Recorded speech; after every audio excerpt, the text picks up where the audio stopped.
messieurs, bonsoir et bienvenue au 19h de ce 2 mars. Une de l'actualité, le président de la République, Abdelmajid Tebboune, chef suprême des forces armées, ministre de la Défense nationale, a présidé aujourd'hui une réunion du Haut Conseil de sécurité.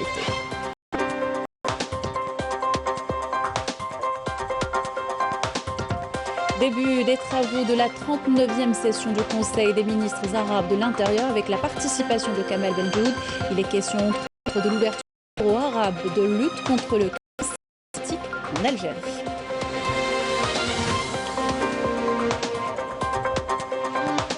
L'OPEP et ses alliés poursuivent le plan d'augmentation mensuelle décidé en 2021. La production pétrolière totale de l'Alliance augmentera de 400 000 barils par jour en avril prochain.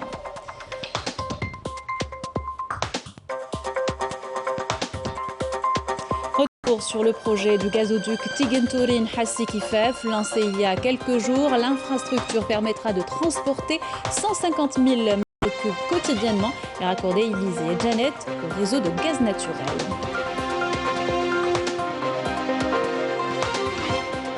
Reportage dans notre édition sur le rôle que joue l'incubateur de Sidi Abdallah auprès des startups. Les jeunes porteurs de projets y trouvent le soutien et l'accompagnement pour développer leurs idées innovantes.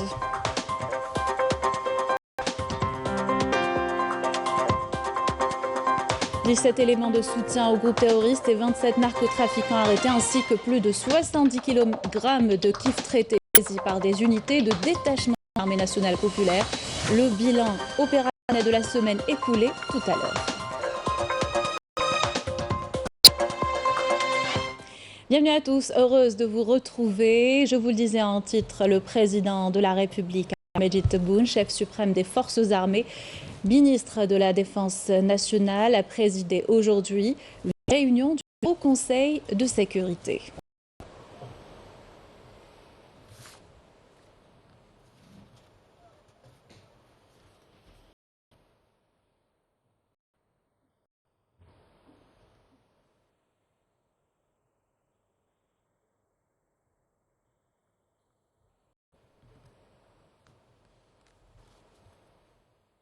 L'Assemblée populaire nationale a lancé ce matin une session de formation au profit des députés sur les mesures de l'action législative et le rôle du contrôle parlementaire. Dans son allocution, le président de l'Assemblée populaire, Brahim Bourali, a insisté sur l'impératif d'accorder l'intérêt nécessaire au processus d'élaboration d'un texte législatif. Il a indiqué que le développement auquel aspire le pays est tributaire de la capacité de l'instance législative à maîtriser les mécanismes de travail, à améliorer sa performance. Je vous invite à l'écouter. La formation continue est la pierre angulaire dans toute éducation, dans tous les domaines et dans tous les secteurs, notamment dans le domaine législatif, étant donné que la législation est un arsenal de lois qui gère la société. La force de tout système législatif aura une répercussion directe sur la vie publique. Début ce matin des travaux de la 39e session du Conseil des ministres arabes de l'Intérieur avec la participation du ministre de l'Intérieur et des collectivités locales et de l'aménagement du territoire, Kamel Benjoud, ainsi que des délégations sécuritaires de haut niveau, des représentants de la Ligue des États arabes et d'autres instances et organisations arabes. Cette session se penche sur notamment l'ouverture d'un bureau arabe de lutte contre le crime cybernétique et électronique en Algérie, ainsi que des plans d'action pour une stratégie arabe de lutte contre l'usage illégal de drogue. Les questions également en protection et la défense civile, en plus du dossier du terrorisme. Vous invite à écouter l'intérieur. Devant les défis posés par les menaces cybernétiques, que les pays arabes se conforment aux nouvelles technologies et connaissent de leur utilisation par les criminels, notre pays a l'initiative d'envisager un projet d'un bureau arabe de la sécurité cybernétique et de la lutte contre le crime électronique, affilié au secrétariat général du Conseil des ministres arabes intérieurs, qui abritera l'Algérie et qui sera un organe de surveillance des attaques cybernétiques auxquelles font face nos pays arabes. Et le mécanisme efficient pour réguler les risques des crimes électroniques qui se basent sur les règles de réponse, d'anticipation et de protection Nous espérons que notre initiative bénéficiera de plus de soutien de la part de nos frères arabes qui partagent avec nous les mêmes craintes dans une initiative de notre part visant l'échange d'informations et d'expériences dans ce domaine.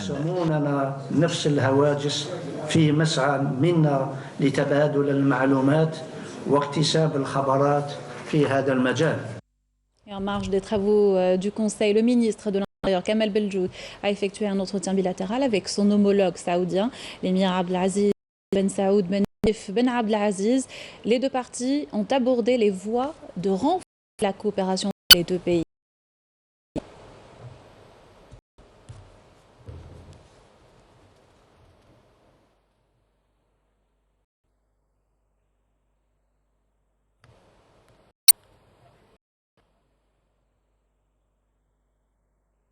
Le ministre de l'Intérieur, Kamel Beljoud, a également effectué des discussions bilatérales avec le ministre yéménite de l'Intérieur, le général-major Ibrahim Ali Haïdan, avec qui il a abordé la coopération entre les deux pays. L'Organisation des pays exportateurs de pétrole et ses alliés, OPEP+, ont décidé aujourd'hui d'augmenter la production pétrolière totale de l'Alliance de 400 000 barils jour en a annoncé le ministre de l'Énergie et des Mines, Mohamed Al-Qab, qui a pris part aujourd'hui par visioconférence aux travaux de la 26e réunion ministérielle OPEP+, et la 38e réunion du comité ministériel conjoint de suivi revient sur le maintien du plan d'augmentation mensuel décidé par l'OPEP+, en juillet 2021. Je vous invite à l'écouter. Il a été aujourd'hui de maintenir l'augmentation de la production globale de 400 000 barils jour durant le mois d'avril. La production de pétrole de notre pays dépassera ainsi 1 million de barils par jour. Et pour être plus précis, cette production sera de l'ordre d'1,2 million barils par jour durant le mois d'avril. Nous avons également convenu de nous réunir le 31 mars prochain pour poursuivre notre concertation sur l'opération de production et la réaction du marché. Pour ce qui est de la réponse des pays de l'OPEP+, elle a atteint les 129% d'adhésion. La production assignée à chaque pays.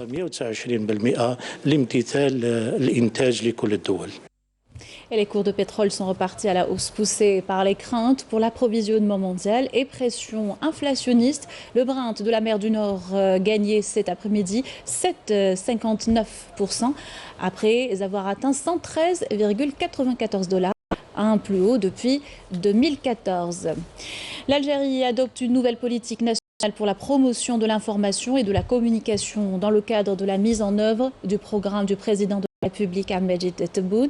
Déclaration faite ce matin par le ministre de la Communication Mohamed Bouslimani dans une allocution prononcée à l'ouverture des travaux de la réunion annuelle des coordonnateurs des radios et télévisions arabes en présence du directeur général de l'Union des radiodiffusions des États arabes, Souleymane Abdelrahim, et des directeurs des échanges de l'information et des programmes des radios et télévisions arabes. Je vous invite à écouter la déclaration du ministre de la Communication.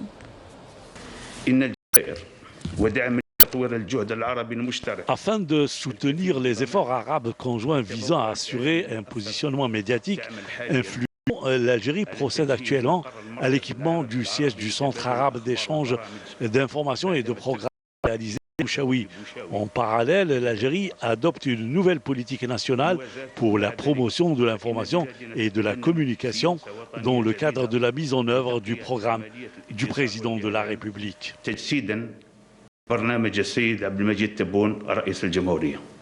Sachez que le directeur général de l'Union de radiodiffusion des États arabes, Souleymane Abdelrahim, a affirmé à Alger que l'ASBU était prête à couvrir les travaux du sommet arabe que l'Algérie abritera au courant de cette année.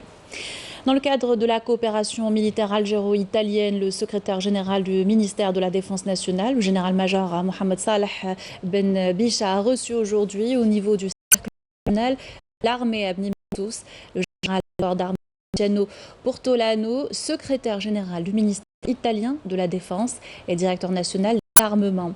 Les deux parties ont co-présidé les travaux de la 12e session du comité mixte algéro-italien pour la coopération dans les domaines de l'industrie de défense, durant lequel plusieurs questions d'intérêt commun ont été examinées, notamment celles ayant trait au domaine technique, militaire et à l'industrie de défense.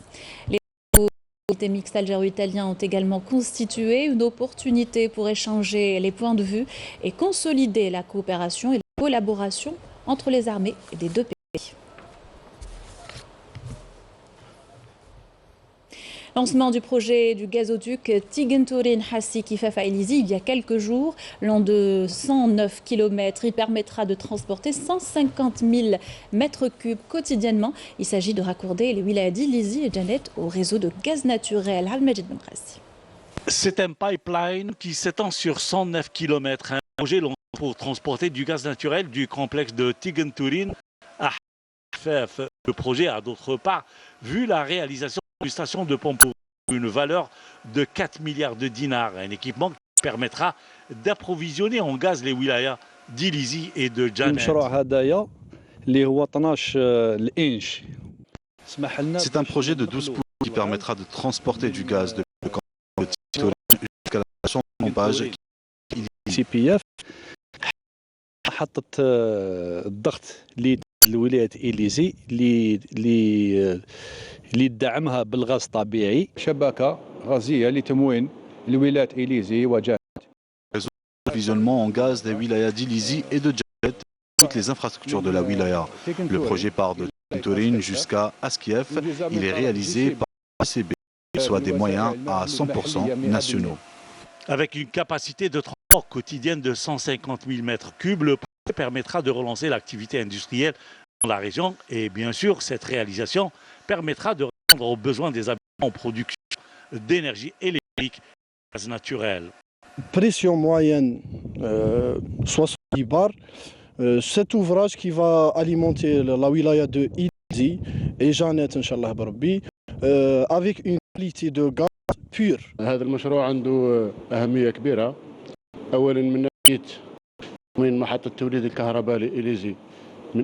Ce projet est d'une importance capitale, d'abord parce qu'il va permettre d'alimenter la station de production électrique d'Elizi et son renforcement pour éviter les délestages connus par le pays. En plus, ce projet va besoin de gaz de ville, surtout avec tous les programmes de développement industriel et de logement et tous les autres équipements prévus à l'avenir. Des programmes déployés par les pouvoirs publics pour le développement de toute la région. Et il est question d'énergie également dans la zone frontalière de Bni Ounif à Béchar. Malgré les facilitations accordées aux agriculteurs de la région, le manque de raccordement au réseau électrique pénalise les investisseurs. Un problème voie d'être solution. Assurer l'autosuffisance à travers notamment une production de qualité, mais surtout encourager les jeunes à investir davantage dans le domaine agricole. C'est l'objectif escompté par les pouvoirs publics qui adoptent une série de mesures de facilitation au profit des agriculteurs activant aux confins les plus éloignés de Bni Ounif. Il y a des investisseurs qui ont besoin d'électricité agricole pour travailler, la volonté y est. Malgré les dernières facilitations accordées aux agriculteurs, l'électricité rurale et le foncier agricole faut. Les pivots et les ouvrages, on a fait notre travail comme il se doit. Ils peuvent venir pour vérifier. Au départ, nous avons illicitement actuellement, nous avons régularisé notre situation. Il ne nous reste que les actes de propriété. Nous avons réglé les papiers de certains périmètres agricoles, d'autres seront réglés incessamment. Nous avons également un bureau d'études qui travaille avec la Sonelgaz pour recenser les zones qui ont besoin d'être raccordées au réseau d'électricité agricole pour accélérer la procédure. Des efforts à même la région de Bni Ounif, une dynamique de développement agricole qui augure de bons résultats, notamment avec la volonté et la capacité des agriculteurs. Dans le domaine minier, les 103 carrières que compte la wilaya de Constantine fournissent aux chantiers de construction différentes matières premières. Quant à tout pour le développement dans la région, Malika Bellel. Différentes matières premières comme le granulat et le carbonate de calcium sont extraites à partir des 100 carrières que compte la wilaya de Constantine.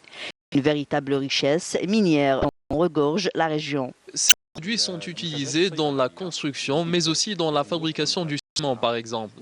On y trouve également du carbone de calcium, une substance très utilisée dans la production pharmaceutique. Cette diversité de la production permet de booster le marché de l'industrie de transformation dans la wilaya en alimentant des entreprises publiques et privées.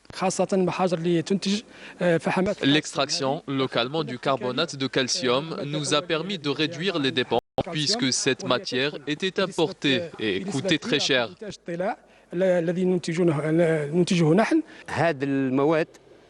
Cela nous permet également d'alimenter les ateliers sans interruption et avec de bonnes quantités. La disponibilité de ces matières premières a un impact direct avec la réalisation de plusieurs projets. La production de plusieurs matières premières, comme le granulat et le carbonate de calcium, a permis de couvrir les besoins du marché local et de booster le développement régional. Santé vers la création de pôles d'urgence dans tout le pays, annonce faite par le ministre du secteur. Abdelrahman Ben Bouzid effectuait une visite de travail d'inspection à Oran. La wilaya abritera un centre pilote. Yanis Saïd Belkacem. Grâce à ces établissements hospitaliers d'une capacité de 240 lits, le secteur de la santé à Oran sera renforcé dans les localités de Gdeil et Oulet Lilet. Une fois réalisées, ces deux infrastructures seront reconverties en pôles des urgences, de quoi répondre aux attentes des habitants d'Oran et des localités limitrophes. Les habitants de Gdeil ont souffert de l'absence d'un hôpital, mais à présent je suis content de savoir que Gdeil aura bientôt son propre. Avant, nous étions obligés de nous déplacer jusqu'à Oran, mais avec cette nouvelle infrastructure, plusieurs habitants des villes et des wilayas limitrophes pourront venir ici sans se déplacer. Grâce aux différents équipements dont il est doté, ce centre de santé de proximité permettra aux cancéreux de bénéficier d'un traitement adéquat. Actuellement, l'établissement de santé de Gdeil sera reconverti en pôle des urgences. Il faut savoir que les pôles d'urgence seront dotés du matériel médical nécessaire. Le malade ne sera plus obligé d'attendre. Il faut également savoir que ces centres disposeront également de nouvelles spécialités et d'accélérateurs. Le plan pédagogique de l'établissement hospitalo-universitaire 1er novembre 1954 à Oran a été baptisé du nom de l'ancien directeur de cet établissement, le docteur Mohamed Mansouri. On va parler d'un des écrans à outrance. Ce dernier peut avoir des conséquences néfastes et parfois dangereuses, notamment sur les enfants. Exemple ce soir d'un enfant souffrant du spectre autistique. Reportage de... Accompagné par ses parents, Tiziri, âgée d'à peine 9 ans, se rend une fois par mois chez son pédopsychiatre. Depuis 4 ans, elle souffre de troubles du spectre autistique. Son addiction aux écrans a aggravé sa pathologie. On l'a privé d'écran pendant une période de 3 mois. Le médecin nous a dit que ce n'était pas suffisant, car l'image de l'écran est toujours présente dans son cerveau. Grâce à une prise en charge médicale régulière et l'accompagnement au quotidien de ses parents, sa vie s'est nettement améliorée.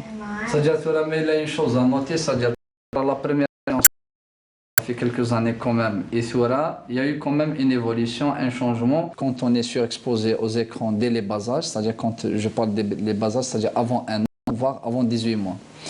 On présentera des temps ultérieurement. C'est-à-dire, une fois les écrans, on arrête les écrans, on n'expose plus l'enfant à de la lumière bleue non naturelle, on remet l'enfant dans c'est-à-dire les éléments de l'environnement. L'utilisation des écrans provoque également d'autres désagréments. La dernière période de confinement y a fortement contribué, à l'exemple de Sophia qui depuis quelques mois se picotement au niveau des yeux et de fatigue visuelle. Pour avoir le cœur net, sa maman a pris rendez-vous avec cet ophtalmologue. Alors madame, qu'est-ce qu'elle a comme problème votre fille aujourd'hui? Depuis quelques jours, elle cligne ses yeux. Très souvent. Très souvent. Oh, oui. Après un test de réfraction, l'examen du champ visuel et une ophtalmoscopie, le diagnostic est tombé, les doutes de la mère sont confirmés. On se retrouve devant deux éléments. Une chose, exposition aux écrans qui a entraîné de la sécheresse oculaire. Le fait de s'exposer énormément et pendant une durée très longue aux écrans fait que l'excès d'exposition entraîne l'absence de clignement et nous savons que l'absence de clignement entraîne un blocage du film de larmes, c'est-à-dire que c'est le clignement qui renouvelle les larmes qui protègent les yeux. Donc il y a ce qu'on appelle une sécheresse oculaire par d'évaporation de l'arbre. Même si aucune étude scientifique n'a été faite sur les conséquences de l'addiction aux écrans en Algérie, l'étude des parents se fait ressentir. C'est inquiétant. Moi, ma fille, elle est âgée de 17 mois. Elle est déjà active au téléphone portable, et aux vidéos, à la télévision aussi parfois. C'est inquiétant parce qu'elle parle pas, elle n'a pas parlé rapidement. Face à l'appréhension des parents, cette femme bénévole pour la protection des consommateurs a eu l'idée de créer un nouveau concept. On a fait aussi l'activité de l'Hakawati. Donc l'activité de l'Hakawati, c'est dans les bibliothèques. On raconte des histoires aux enfants, donc des histoires bien sélectionnées et bien choisies. Donc, les thèmes, l'histoire aux enfants dans un environnement vraiment agréable, pour être à l'aise, pour qu'ils puissent là, revenir un peu au livre. Il est à signaler que l'addiction aux écrans réduit le temps des activités physiques et engendre une désocialisation qui contribue à augmenter le risque récidive et compromettre leurs études. Le reportage suivant évoque les start-up et le rôle que joue l'incubateur de Sidi Abdallah dans le secteur. Les jeunes projets y trouvent le soutien et l'accompagnement pour le président. Vous allez le voir auprès de quelques-uns rencontrés par Walid Yousfi. À peine arrivés, ces jeunes start-upers se mettent déjà au travail. Grâce à leur ordinateur et quelques lignes de code, ils ont pu développer. Un an après son lancement, elle cumule aujourd'hui plus de 30 000 utilisateurs à travers national. Donc nous sommes une start-up qui s'occupe du développement de solutions numériques. Puis nous développons aussi nous avons nos propres projets comme Clock. C'est une application gratuite destinée pour les élèves du moyen et secondaire. Ça fait 2 mois que nous avons intégré l'incubateur et nous avons plusieurs avantages comme des formations, de l'orientation, de l'accompagnement. Un accompagnement, des compétences et un savoir-faire que propose l'incubateur de Sidi Abdallah au profit des start-upers hébergés dans cette enseigne. Comme Sofiane, ils sont plusieurs à y adhérer pour entamer leur projet. Tout d'abord, c'est un cadre de travail agréable ici, à l'incubateur de Sidi Abdallah. La deuxième chose, c'est on a une infrastructure complète ici. On peut faire des formations pour le staff, pour notre staff. Nous avons des bureaux, de la connexion Internet et un cadre d'accompagnement au sein de l'incubateur. Parmi les avantages qu'on a trouvés ici à l'incubateur, c'est les coachs, c'est la visibilité, c'est aussi l'atmosphère de travailler. Ça, on sait que l'incubateur il est trop loin par rapport à la capitale, par rapport aux habitations, par rapport aux moyens de transport. Mais les avantages sont visibles. Ils m'ont aidé à créer ma première start-up, à réaliser mon rêve. Depuis sa création, au moins un tiers des porteurs de projets hébergés dans cet incubateur finissent par créer leur propre start-up. Ici, tout est mis en place pour offrir à ces jeunes un environnement favorable à leur développement. Donc, dans nos incubateurs, on accompagne des porteurs de projets dans notre domaine, les technologies de l'information et de la communication, de l'idée jusqu'à la concrétisation du projet, donc création de start-up, domiciliation. Donc, tout le processus est fait dans notre incubateur. C'est gratuit, donc pas de coût pour les porteurs de projets. Pour intégrer cet incubateur, il vous suffit d'avoir un projet ou une solution innovante dans le domaine des TIC et de vous présenter dans ces locaux. Avis aux start-upers. Voilà, le message est passé. Dans l'actualité également, le ministère de la Défense nationale établit son bilan opérationnel de la semaine écoulée. 17 éléments de soutien au groupe terroriste, 26 narcotrafiquants arrêtés et plus de 70 kg de kiff traités saisis par des unités et détachements de l'armée nationale populaire. Les opérations ont abouti à des résultats de qualité qui reflètent le haut professionnalisme, la vigilance et la disponibilité permanente de nos forces armées. Là, au Fhamouche. Dans le cadre de la lutte antiterroriste, des détachements de l'armée nationale populaire ont arrêté lors d'opérations distinctes menées à travers le territoire national 17 éléments de soutien aux terroristes, tandis qu'un autre élément de l'ANP a découvert à Boumerdes 2 casemates et une bombe de confection artisanale.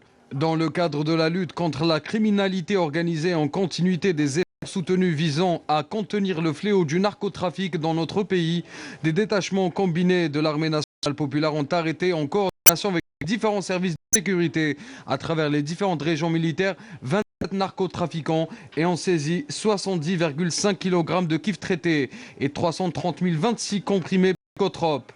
Par ailleurs, des détachements de l'armée nationale populaire ont intercepté à Tamanrad, Bojbadji Mokhtar, Béchar, Ranet et Tindouf 959 individus et saisi 32 véhicules. 515 groupes électrogènes, 295 marteaux-piqueurs, des quantités d'explosifs, des outils de détonation et d'autres équipements utilisés dans des opérations d'orpaillage illicites, ainsi que 83 tonnes de mélange d'or brut et de pierre, alors que 14 autres individus ont été appréhendés et 8 fusils de chasse, 6 tonnes de denrées alimentaires destinées à la contrebande, ainsi que 125 quintaux de tabac et 1653 unités de différentes boissons ont été saisis à Stif, Aindefla, Beskara, Al-Wad et Ain Gazzam. De même, les gardes frontières ont déjoué des tentatives de contrebande de quantité de carburant s'élevant à 14 160 litres à Tbessa, à Tarf et Soqaras. Dans un autre contexte, les gardes-côtes ont déjoué au niveau de nos côtes nationales plusieurs tentatives d'immigration clandestine et ont procédé au sauvetage de 69 individus à bord d'embarcations de construction artisanale, tandis que 227 émigrants clandestins de différentes nationalités ont été arrêtés à Janet, Tlemcen, Ain Amenas et Soqaras. À l'étranger, le comité français de soutien aux prisonniers politiques et d'opinion marocain appelle le gouvernement français à sortir de son silence complice de son allié marocain face aux violations des droits de l'homme commises par le régime du Maroc. Le non-respect du droit de jouir d'un procès équitable, pointé notamment par le comité dans un communiqué. Ce dernier cite plusieurs exemples de condamnations abusives par le Marzen. Et le Front social, toujours en ébullition au Maroc, la hausse vertigineuse des prix et de certains produits alimentaires et les violations des droits de l'homme par le régime du Marzen sont dénoncées quotidiennement par les Marocains. De nouveaux appels à la manifestation ont été lancés. Nestor Ben Saïdi. À bas la tyrannie et la corruption, pouvoir d'achat en nette dégradation, flambe des prix, ce sont là de nouveaux slogans scandés. Les manifestants contre plusieurs régions du Maroc.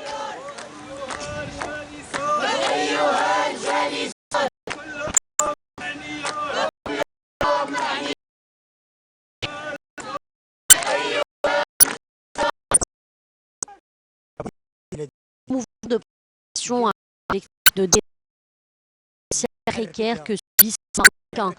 Le peuple marocain souffre. Ces gens-là sont ici pour dénoncer la pauvreté, la cherté de la vie et la marginalisation. Nous n'avons ni travail, ni service sanitaire, ni enseignement correct. Les jeunes Marocains sont en train de fuir leur pays clandestinement.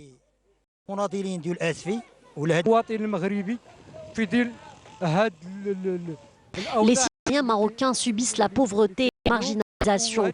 Le régime du Marzen ne fait que nous enfoncer davantage. C'est pour cette raison que nous sommes sortis. Nous sommes là pour dénoncer la situation sociale dérisoire des Marocains. Les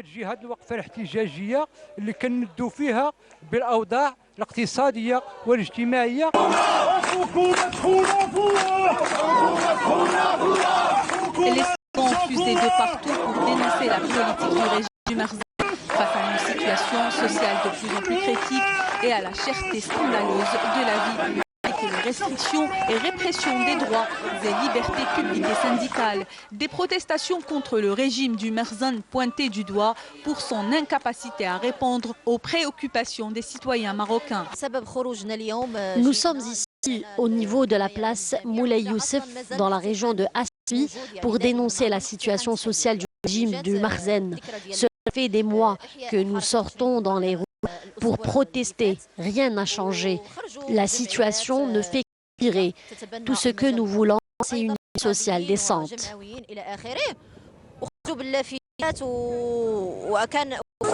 Le Front social est en ébullition au Maroc. Plusieurs grèves sont annoncées dans divers secteurs d'activité, comme le secteur de l'éducation ou encore celui de la santé. Le secteur de l'éducation est en grève jusqu'au 6 mars prochain. Les enseignants contractuels protestent contre la non-réalisation de leurs revendications socio-professionnelles. D'autre part, le syndicat des infirmiers a annoncé dans un nouveau communiqué relayé par les médias locaux son intention d'organiser une grève nationale dans tous les établissements de santé le 2, le 3 et le 4 mars, accompagné d'un site national devant le siège du ministère. Dans le dossier russo et ukrainien, les sanctions diplomatiques, économiques et sportives continuent de pleuvoir sur Moscou. La Russie, elle, se défend de ce dont on l'accuse. Le point avec Yamina Saïdji. Après l'échec du premier round de discussion, la délégation de négociateurs russes est prête à reprendre les pourparlers avec les représentants de l'Ukraine, a indiqué le porte-parole du Kremlin. De son côté, il a indiqué que ni la date ni le lieu n'avaient été connus. Depuis le début de la crise entre la Russie et l'Ukraine, une kyrielle de sanctions continue de s'abattre sur Moscou. Les États-Unis et l'UE ont adopté une série de mesures destinées à mettre au banc la Russie. Des sanctions diplomatiques, financières, économiques, mais aussi médiatiques, auxquelles s'ajoute un blocus aérien européen et l'exclusion des grandes compétitions culturelles et sportives. La Russie a d'ailleurs été écartée du mondial de football 2022, du mondial de rugby et de la Coupe Davis de tennis. Sur le plan économique, la France a menacé de provoquer, je cite, l'effondrement de l'économie russe, évoquant l'examen d'un nouveau temps de sanctions. Les avoirs de la Banque centrale détenus à l'étranger ont d'ailleurs été bloqués. De nombreuses banques russes ont par ailleurs été exclues de la plateforme SWIFT, rouage clé de la finance internationale. Outre la guerre économique que livrent les Occidentaux à Moscou, la guerre médiatique est menée avec acharnement. YouTube a dans cette perspective annoncé le blocage des chaînes russes RT et Sputnik dans toute l'Europe. Une décision qui fait suite au blackout ordonné par l'Union européenne contre tous les médias russes, ne laissant ainsi plus place à la liberté d'expression qu'elle prône tant. Cette crise a également provoqué un déplacement massif des populations vers les frontières, des frontières restées hermétiques aux ressortissants africains, pour la plupart étudiants résidant en Ukraine. Ces derniers ont fait l'objet de maltraitance. Une situation sur laquelle le Conseil des droits de l'homme des Nations Unies ne s'est toujours pas prononcé. L'Union africaine a de son côté réagi en rappelant que toute personne a le droit de traverser les frontières en période de conflit et devrait bénéficier des mêmes droits, quelle que soit sa nationalité ou son identité raciale. Alors que la situation reste tendue dans la région, l'Assemblée générale de l'ONU est appelée à voter aujourd'hui sur un projet de résolution destiné à condamner la Russie. Voilà, avec ceci, nous arrivons à la fin de notre journal. Merci de l'avoir suivi et excellente soirée sur Canal Algérie.